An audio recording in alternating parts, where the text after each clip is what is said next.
Or... Din sa akin, 3. Kuya, Ano yan, Robert? pwede po kayo makausap. Ano nga yan, Robert? Pwede po talaga lang po. Bakit?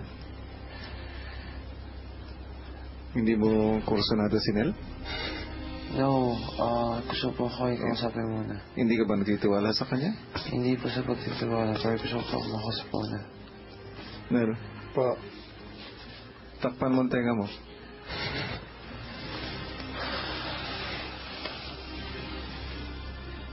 Nel? Po. Nel? Po. Bakit mo ako naririnig? Sorry, kuya. Kahit naman po mayari, maririnig naman po din nila lahat eh. Nel? Nel? Nel, Nel! Ay, kuya.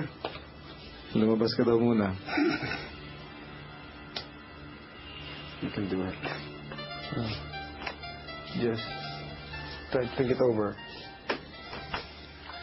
you're using my weaknesses against me, and it's unfair. Really. Stephen, I kind of thought before this is my chance to find what one thing I wanted to find for the past 3 years, to be happy, but no. Now I've got my doubts. And I've got guilt. Alam ko may hardships and everything, but it's kinda extreme this one for me. Hindi mo kaya manatili sa bahay ko with all these tests?